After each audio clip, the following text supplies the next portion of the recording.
અને પોતાને ફેમસ થવાનું કામ કરો છો એટલે શું છે ભાઈ?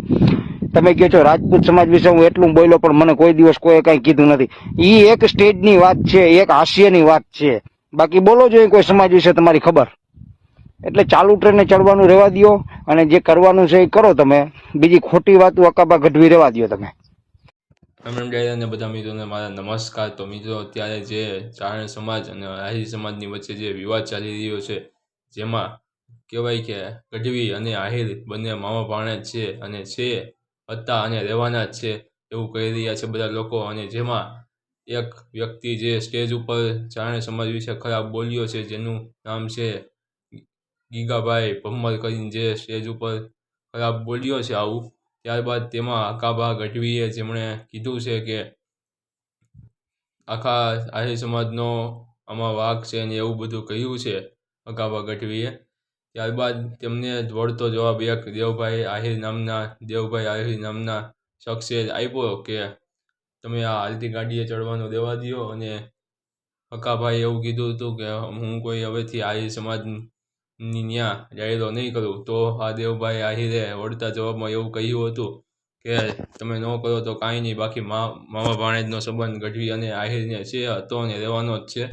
ત્યારબાદ આ દેવભાઈ આહિરે પણ કહ્યું હતું કે તમે ચાલુ ટ્રેને ચડવાનું રહેવા દો, ફેમસ થવા માટે આવું બોલવાનું રહેવા દો.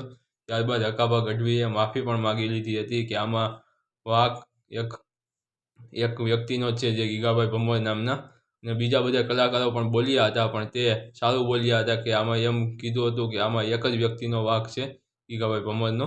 તો તેના વિશે જે આ દેવભાઈ આહિર બોલી રહ્યા છે, તો તમે સાંભળો આખો વિડીયો. તો કે તમારા ઘરેથી બનાવીને નથી કરી કે આયર સમાજે તમને કીધું નથી કે આવી વાતો કરજો. ઈ આયરના દીકરાઓએ બલિદાન દીધા છે અને રજવાડા રાખ્યા છે, એના માટે તમે વાતો કરો છો. અને એ આપણો ઇતિહાસ છે, બરાબર? એના બધા સાક્ષી છે, એના પુરાવા છે. એટલે આવી ખોટી વાતો કરવાનું રહેવા દો. તમે ચાલુ ટ્રેનને ચડો નહીં.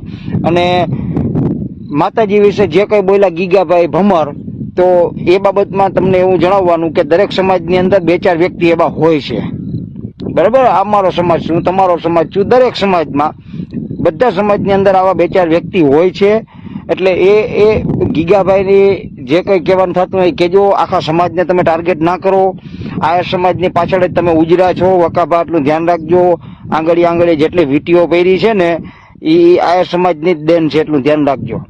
અને તમે આ ચાલુ ટ્રેને આ ટ્રેડ પકડી અને પોતાને ફેમસ થવાનું કામ કરો છો એટલે શું છે ભાઈ? તમે કહો છો રાજપૂત સમાજ વિશે હું એટલું બોલ્યો, પણ મને કોઈ દિવસ કોઈ કઈ કીધું નથી. ઈ એક સ્ટેજની વાત છે, એક હાસ્યની વાત છે. બાકી બોલો જોઈએ કોઈ સમાજ વિશે તમારી ખબર. એટલે ચાલુ ટ્રેને ચડવાનું રહેવા દો અને જે કરવાનું છે એ કરો. તમે બીજી ખોટી વાતો અકાબા ગઢવી રહેવા દો તમે.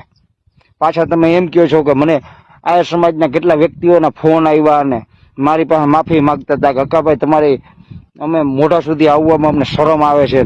તો કોનો આવો તમને ફોન આવ્યો ભાઈ? એના નંબર તમે જાહેર કરો. તમને જે વ્યક્તિનો તમને ફોન આવ્યો હોય એ વ્યક્તિઓના તમે નંબર જાહેર કરો. અને તમે એમ કહો છો ગીર સોમનાથની અંદર તાલાળાની અંદર હું કોઈ દિવસ પ્રોગ્રામ નહીં કરું. ભાઈ ક્યાંય જરૂર જ નથી પ્રોગ્રામની. અમારે પ્રોગ્રામ કરવો હશે ને તો અમે બીજાને બોલાવી લેશું.